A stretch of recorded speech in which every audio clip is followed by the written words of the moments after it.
Hi ಸ್ನೇಹಿತರೆ, ಹೇಗಿದ್ದೀರಾ?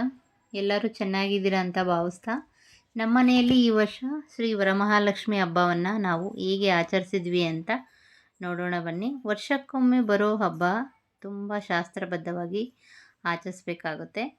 ಹಾಗೆ ಈ ಸರಿ ವಿಶೇಷ ಏನಪ್ಪ ಅಂತ ಅಂದರೆ, ನಮ್ಮ ಮನೆಗೆ ತುಂಬ ಗೆಸ್ಟ್ಗಳು ಬಂದಿದ್ದರು.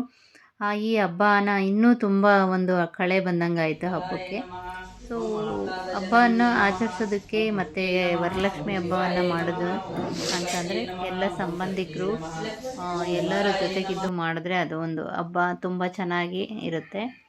ನಾವು ಗುರುವಾರ ಸಂಜೆ ಕೆಲಸ ಮುಗಿಸಿ ಮನೆ ಸಾರಿಸಿ ಲಕ್ಷ್ಮಿ ಕೂರಿಸೋಣ ಅಂತೇಳ್ಬಿಟ್ಟು ರೆಡಿ ಮಾಡ್ಕೊಂಡ್ವಿ, ನಾನು ಮತ್ತು ಅಕ್ಕಗೆ ನನಗಿಂತ ತುಂಬ ಚೆನ್ನಾಗಿ ಎಲ್ಲ ಗೊತ್ತು ಹಬ್ಬದಲ್ಲಿ. ಹಬ್ಬ ವರಲಕ್ಷ್ಮಿ ಹಬ್ಬ ಮತ್ತು ಲಕ್ಷ್ಮಿನ ಹೇಗೆ ಕೂರಿಸ್ಬೇಕು, ಹೇಗೆ ರೆಡಿ ಮಾಡಬೇಕು ಅಂತ ಹೇಳ್ಬಿಟ್ಟು ಅವರು ನನಗೆ ಸಹಾಯ ಮಾಡಿದ್ರು. ಮೊದಲು ಲಕ್ಷ್ಮಿಗೆ ಪೀಠವನ್ನು ಇಡಬೇಕಾಗುತ್ತೆ. ಪೀಠದ ಮೇಲೆ ಲಕ್ಷ್ಮಿ ಕೂರಿಸ್ಬೇಕಾಗುತ್ತೆ. ಪೀಠ ಇಟ್ಟ ತಕ್ಷಣವೇ ಅದನ್ನು ಹಾಗೇ ಕೂರಿಸ್ಬಾರ್ದು. ಒಂದು ರಂಗೋಲಿಯನ್ನು, ಯಾವುದೇ ಒಂದು ಹಬ್ಬ ಆಗಲಿ ಏನೇ ಆಗಲಿ, ನಾವು ಎಸ್ಪೆಷಲಿ ಸೌತ್ ಅವರು ರಂಗೋಲಿಯಿಂದನೇ ಸ್ಟಾರ್ಟ್ ಮಾಡೋದು. ರಂಗೋಲಿ ಮನೆ ಮುಂದೆ, ಹೊಸ್ಲು ಮುಂದೆ ಎಲ್ಲ ರಂಗೋಲಿ ಹಾಕದೇ ನಾವು ಯಾವ ಕೆಲಸನೂ ಮಾಡೋದಿಲ್ಲ. ಅಫ್ಕೋರ್ಸ್ ಹಬ್ಬ ಬರಲಿ ಬಿಡಲಿ, ಬೆಳಿಗ್ಗೆ ಎದ್ದ ತಕ್ಷಣ ಎಲ್ಲರ ಮನೆ ಮುಂದೆನೂ ಹೊಸ್ಲು ಮುಂದೆ ರಂಗೋಲಿ ಹಾಕ್ತೀವಿ. ಬೆಳಿಗ್ಗೆ ಎದ್ದ ತಕ್ಷಣ ಅದೇ ಮೊದಲು ಕೆಲಸ ಆಗಿರುತ್ತೆ.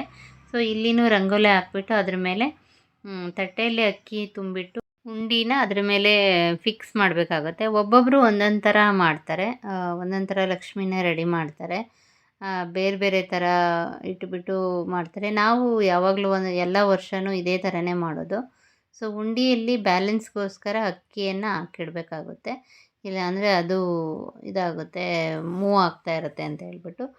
ಇಲ್ಲಿ ಮೊದಲೇ ಸೀರೆನ ನೆರಿಗೆ ಎಲ್ಲ ಹಾಕ್ಕೊಂಬಿಟ್ಟು ಸೆರಗು ಸೀರೆ ಎಲ್ಲನೂ ಒಂದು ಎಲ್ಲ ಕ್ಲಿಬ್ಬುಗಳನ್ನ ಹಾಕಿ ಇಟ್ಟಿದ್ವಿ. ಯಾಕಂತಂದರೆ ಬೇಗ ಆಗುತ್ತೆ ಅಂತ, ಇಲ್ಲಾಂದರೆ ಈ ನೈಟು ತುಂಬ ಹೊತ್ತಾಗುತ್ತೆ, ಲೇಟ್ ಆಗುತ್ತೆ ಅಂತ ಹೇಳ್ಬಿಟ್ಟು ಮುಂಚೆನೇ ಎಲ್ಲ ರೆಡಿ ಮಾಡಿ ಐರನ್ ಮಾಡಿ ಇಟ್ಟಿದ್ದು.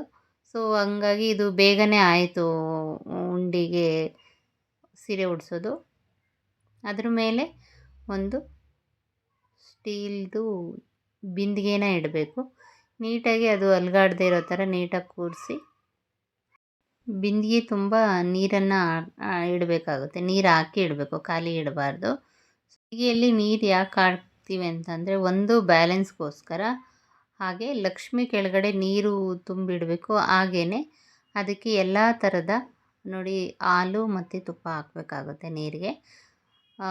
ನೀರು ಅಷ್ಟೇ ಮೀಸಲು ನೀರನ್ನೇ ಇಡಬೇಕು, ಸುಮ್ಮನೆ ಯಾವುದಂದ್ರೆ ಅದೇ ನೀರು ಇಡಬಾರ್ದು. ಸೊ ಹಾಲು ತುಪ್ಪ ಹಾಕಬೇಕು. ಆಮೇಲೆ ಡ್ರೈ ಫ್ರೂಟ್ಸ್ ಏನಿರುತ್ತೆ, ದ್ರಾಕ್ಷಿ, ಗೋಡಂಬಿ, ಉತ್ತುತ್ತಿ, ಆ ಥರ ಎಲ್ಲ 9 ಡ್ರೈ ಫ್ರೂಟ್ಸ್ನ ನಾವು ಹಾಕ್ಬೇಕು ಇದರಲ್ಲಿ.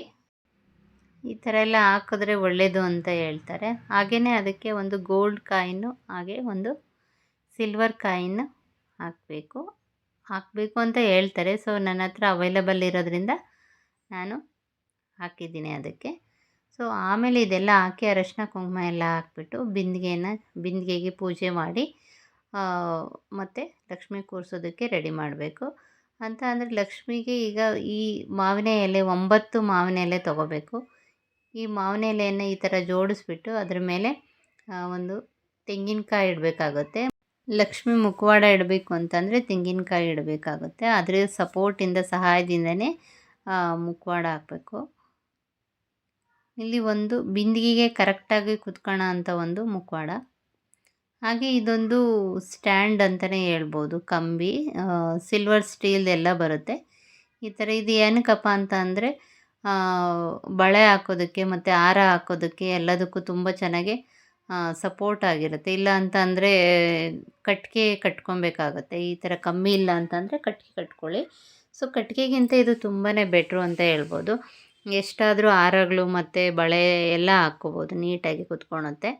ಸೊ ಈ ಮೆಥಡಲ್ಲಿ ಸೀರೆ ಉಡಿಸೋದು ತುಂಬಾ ಈಸಿಯಾಗಿರುತ್ತೆ, ಹಾಗೆ ಬೇಗ ಆಗೋಗುತ್ತೆ, ಹಾಗೆಯೇ ತುಂಬ ಲುಕ್ಕಾಗಿರುತ್ತೆ, ಎಲ್ಲ ಚೆನ್ನಾಗಿ ಕಾಣಿಸ್ತಾ ಇರುತ್ತೆ, ಬೇಗನೂ ಆಗುತ್ತೆ. ಸೊ ಹಂಗಾಗಿ ಪ್ರತಿ ಸಾರಿನೂ ಇದೇ ಥರನೇ ಉಡಿಸೋದು. ಸೆರಗನ್ನು ಹಾಕಿ ಡಾಬಾಯನ್ನು ಇದು ಸೊಂಟದ ಪಟ್ಟಿ ಕಟ್ಟಿ ರೆಡಿ ಮಾಡಿದ್ವಿ. ಆಲ್ಮೋಸ್ಟು ಒಂದು ರೂಪ ಬಂದುಬಿಟ್ಟಿದೆ ಅದಕ್ಕೆ. ಈಗ ಮುಖವಾಡ ಅನ್ನೋದು. ಮುಖವಾಡ ಇದು ಬೆಳ್ಳಿದು ಯಾಕೆ ಇಡ್ತಾ ಇಲ್ಲ ಅಂತಂದರೆ ಇದು ತುಂಬ ಲಕ್ಷಣವಾಗಿದೆ.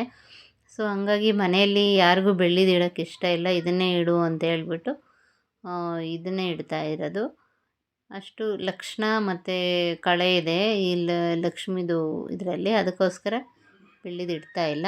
ಇನ್ನು ಲಕ್ಷ್ಮಿಗೆ ಅರಿಶಿನ ಕೊಂಬು ನಾವು ಒಡವೆ ಹಾಕಿಲ್ಲ ಅಂದರೂ ಪರವಾಗಿಲ್ಲ, ಅರಿಶಿನ ಕೊಂಬು ತುಂಬ ಮುಖ್ಯವಾಗಿರುತ್ತೆ. ಸೊ 9 ಎಳೆ ದಾರ ತಗೊಂಡು ಅದನ್ನು ಅರಿಶಿನದಲ್ಲಿ ಇದನ್ನು ಮಾಡಿಬಿಟ್ಟು ಅದಕ್ಕೆ ಅರಿಶಿನ ಕೊಂಬನ್ನು ಕಟ್ಟಿ ಈ ಅರಿಶಿನ ಕೊಂಬು ರೆಡಿ ಮಾಡಿ ಹಾಕಬೇಕಾಗತ್ತೆ. ಸೊ ಇಲ್ಲಿ ಮುಖವಾಡ ಕಟ್ಟಿದಾದಮೇಲೆ ನಾವು ಒಂದೊಂದೇ ಒಡವೆನ ಹಾಕೋದಕ್ಕೆ ಸ್ಟಾರ್ಟ್ ಮಾಡಿದ್ವಿ. ಮೊದಲು ಅರಿಶಿನ ಕೊಂಬನ್ನೇ ಹಾಕಿದ್ದು, ಬೇರೆ ಎಲ್ಲ ಥರದ ಒಡವೆಗಳನ್ನ ಹಾಕಿದ್ವಿ. ಹಾಗೆ ಹಸಿರು ಬಳೆ, ಇದಕ್ಕೆ ಹಸಿರು ಬಳೆ ಇಲ್ಲ ಅಂತಂದರೆ ಕೆಂಪು ಬಳೆ ಯಾವುದಾದ್ರೂ ನಾವು ಯೂಸ್ ಮಾಡ್ಬೋದು. ಇಲ್ಲಿ ನಾನು ಹಸಿರು ಬಳೆನೇ ತೊಗೊಂಡಿದ್ದೆ. ಸೊ ಬಳೆ ಆ ಕಡೆ 12, ಈ ಕಡೆ 12, ಒಂದೊಂದು ಡಜನ್ ಬಳೆನ ಹಾಕ್ತಾಯಿರೋದು. ಈಗ ಎಲ್ಲ ಒಡವೆ ಎಲ್ಲ ಹಾಕ್ಬಿಟ್ಟು ಹೂನಾರ ಎಲ್ಲ ಹಾಕಿದ್ದೀನಿ. ಒಂದೊಂದೇ ಹಾಕೋದನ್ನು ತೋರ್ಸೋಕ್ಕಾಗಿಲ್ಲ, ಯಾಕಂದರೆ ನಮ್ಮ ಕ್ಯಾಮ್ರಾಮ್ಯಾನ್ ಇರಲಿಲ್ಲ, ಎಲ್ಲ ಹೊರಟೋಗ್ಬಿಟ್ಟಿದ್ದ. ಸೊ ಅವ್ನು ಬರೋಷ್ಟರೊಳಗೆ ಆಲ್ಮೋಸ್ಟ್ ಎಲ್ಲ ರೆಡಿಯಾಗಿತ್ತು. ಏನೂ ಇಲ್ಲ, ಬರೀ ಹೂನಾರಗಳನ್ನು ಹಾಕ್ಬಿಟ್ಟು, ಹಾರಗಳ ಮನೆಯಲ್ಲಿ ಅಕ್ಕನೇ ರೆಡಿ ಮಾಡಿದರು. ಸೊ ಅವರು ತುಂಬ ಚೆನ್ನಾಗಿ ಹಾರಗಳೆಲ್ಲ ಮಾಡ್ತಾರೆ. ಸೊ ಲಕ್ಷ್ಮಿಗೆ ಬೇಕಾಗೋಂಥ ಹಾರಗಳು ಮನೆಯಲ್ಲೇ ಮಾಡಿದ್ವಿ ನಾವು, ಮಾರ್ಕೆಟಿಂದ ಯಾವ ಹಾರ ತೊಗೊಂಡು ಬಂದಿಲ್ಲ. ಸೊ ನೋಡಿ ಈ ಥರ ರೆಡಿಯಾಗಿದೆ ಲಕ್ಷ್ಮಿ, ತುಂಬ ಚೆನ್ನಾಗಿ ಕಾಣಿಸ್ತಾ ಇದೆ. ಹಾಗೆ ತುಂಬಾ ಕಳೆ ಇದೆ ಮುಖದಲ್ಲಿ. ಲಕ್ಷ್ಮಿನೇ, ನಿಜವಾದ ಲಕ್ಷ್ಮಿನೇ ಕೂತಿರೋ ಹಾಗೆ ಅನಿಸ್ತಾ ಇದೆ. ಎಸ್ಪೆಷಲಿ ಇವು ಏನು ಕಮಲದ ಹೂಗಳೇನಿದ್ದಾವೆ ಅವು, ಮತ್ತು ಈ ಪೇಟ ಏನಿದೆ ತಲೆಗೆ ಇಟ್ಕೊಂಡಿರೋ ಹಾಕಿರೋ ಪೇಟ, ಅದು ಒಳ್ಳೆ ಲುಕ್ ಕೊಡ್ತಾ ಇದೆ. ಈ ಥರ ಲಕ್ಷ್ಮಿ ಎಲ್ಲ ರೆಡಿ ಆಯಿತು. ಆಲ್ಮೋಸ್ಟ್ ನೈಟು 1:30-2 ಗಂಟೆ ಆಯಿತು ಎಲ್ಲ ರೆಡಿ ಮಾಡಿಬಿಟ್ಟು ಮಲ್ಕೊಂಡು. ಮತ್ತು ಬೆಳಗ್ಗೆ ಬೇಗ ಎದ್ದು ಸ್ನಾನ ಮಾಡಿ ಹೂವು ಹಣ್ಣುಗಳನ್ನೆಲ್ಲ ಇಟ್ಬಿಟ್ಟು ಪೂಜೆಗೆ ರೆಡಿ ಮಾಡಿದ್ವಿ. ಯಾಕಂತಂದರೆ 9 ಗಂಟೆ ಒಳಗಡೆ ಪೂಜೆ ಮಾಡಬೇಕಾಗಿತ್ತು. ಅದಕ್ಕೋಸ್ಕರ ಬೆಳಗ್ಗೆ ಬೇಗ ಎದ್ಬಿಟ್ಟು ಸ್ನಾನ ಮಾಡಿಬಿಟ್ಟು ಎಲ್ಲ ರೆಡಿ ಮಾಡ್ತಾಯಿದ್ದೀನಿ. ಓಂ ಬುದ್ಧಯೇ ನಮಃ, ಓಂ ಅನಗಾಯ ನಮಃ, ಓಂ ಶೀತಲಾಯ ನಮಃ, ಓಂ ಆಹ್ಲಾದಜನನ್ಯೇ ನಮಃ, ಓಂ ಪುಷ್ಟ್ಯೈ ನಮಃ, ಓಂ ಶಿವಾಯ ನಮಃ, ಓಂ ಶಿವಕರ್ತ್ಯೈ ನಮಃ, ಓಂ ಸತ್ಯೈ ನಮಃ, ಓಂ ವಿಮಲಾಯ ನಮಃ, ಸೌಮಿತ್ಯೈ ನಮಃ, ಮಾತ್ಯೈ ನಮಃ, ಗಾಮಿನ್ಯೈ ನಮಃ, ಗೋವಿಂದ್ಯೈ ನಮಃ, ದೇಶಿನ್ಯೈ ನಮಃ, ವೀರಾಯ ನಮಃ, ಅಘೋರಾಯ ನಮಃ,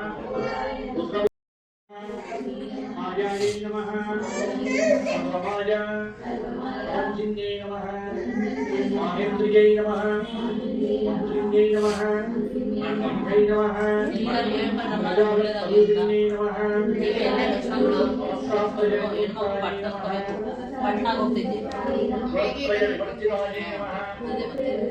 ಚಿಂಗಂ ತೆಗಿತು विवर्तिताय नमः, ज्ञानांतर अज्ञानै नमः, त्रयीशिकायै नमः, विशेषज्ञायै नमः, वेदांत ज्ञानरूपिण्यै नमः, भारत्यै नमः, कमलायै नमः, आशायै नमः, पद्मायै नमः, पद्मावत्यै नमः. ಇನ್ನು ಊಟ ಒಬ್ಬಟ್ಟು ಮಾಡಿದ್ವಿ, ಬೇಳೆ ಹಾಕ್ಬಿಟ್ಟು ಒಬ್ಬಟ್ಟು ಮಾಡಿ ಒಬ್ಬಟ್ಟನ್ನು ತಟ್ಟಿ ಸುಮಾರು ಅಂದ್ರೂ ಒಂದು 30-35 ಮೆಂಬರ್ಸ್ ಇದ್ವಿ. ಎಲ್ಲ ಒಂದು 50-60 ಒಬ್ಬಟ್ಟು ತಟ್ಟಿದ್ವಿ. ಎಲ್ಲರೂ ಹೆಲ್ಪ್ ಮಾಡ್ತಾಯಿದ್ರು, ಎಲ್ಲರೂ ಒಂದೊಂದು ಕೆಲಸ ಮಾಡ್ತಾಯಿದ್ರು. ಹಂಗಾಗಿ ಅಡುಗೆ ಕೆಲಸ ಅಂತೂ ಎಷ್ಟು ಬೇಗ ಆಗೋಯಿತು ಅಂತ ಅನ್ನಿಸ್ತು. 1 hour 2 ಅವರಲ್ಲೇ ಬೇಗ ಅಡುಗೆನೇ ಆಗೋಯಿತು. ಎಲ್ಲರೂ ಊಟ ಎಲ್ಲ ಮಾಡಿ ಈ ಥರ ಆಯಿತು ವರಲಕ್ಷ್ಮಿ ಹಬ್ಬ. ತುಂಬಾ ಚೆನ್ನಾಗಾಯಿತು. ನಿಮ್ಮ ಮನೆಯಲ್ಲಿ ನೀವು ಹೆಂಗೆ ಮಾಡಿದ್ರಿ ಅಂತ ಹೇಳ್ಬಿಟ್ಟು ಕಮೆಂಟ್ ಮಾಡಿ, ಲೈಕ್ ಮಾಡಿ, ಶೇರ್ ಮಾಡಿ.